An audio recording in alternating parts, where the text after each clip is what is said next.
முஸ்லிம் காங்கிரசுடைய தலைவர் ரவுஃப் ஹக்கீம் அவர்கள் தெரிவித்த ஒரு கருத்து இன்று தினம் முக்கியமான செய்தியாக இடம்பெடுத்திருப்பதை காணலாம். வீரகேசரி பத்திரிகையில் அது தொடர்பான செய்திக்கு இவ்வாறு தலைப்பிடப்படுகிறது. எனவே அவர் இவ்வாறு சொல்கிறார்: தொலைபேசி சின்னம் காலாவதியாகிவிட்டது, ஐக்கிய மக்கள் சக்தியுடனான உறவும் குறித்து சிந்திக்க வேண்டி இருக்கிறது என்கிறார் ரவுஃப் ஹக்கீம் என்பதாக அந்த செய்திக்கு தலைப்பிடப்படுகிறது.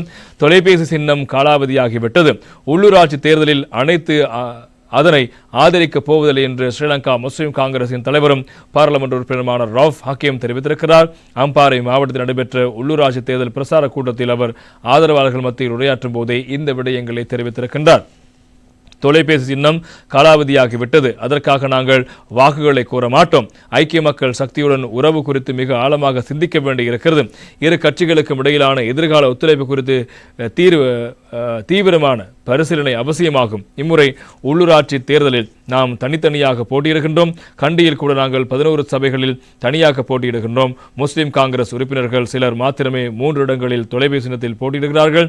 அவர்களின் சொந்த விருப்பத்திற்கு அமைவாக அவர்கள் தொலைபேசி சின்னத்தில் போட்டியிடுகிறார்கள் என்பதாகவும் ஹக்கீம் அவர்கள் தெரிவித்திருக்கின்றனவே இந்த தொலைபேசிக்கு காலம் முடிந்துவிட்டது என்பது அடிப்படையில், காலாவதியாகிவிட்டதன் அடிப்படையில் அவர் இந்த கருத்துக்களை தெரிவித்திருக்கின்றனர். முஸ்லிம் காங்கிரசுக்கும் ஐக்கிய மக்கள் சக்தியினுடையான அந்த உறவு குறித்து நாங்கள் மீள் பரிசீலனை செய்ய வேண்டியிருக்கிறது என்பதாக ஹக்கீம் அவர்கள் தெரிவித்த கருத்தும் இன்று தினம் முக்கியமாக இடம்பெடுத்திருக்கிறது.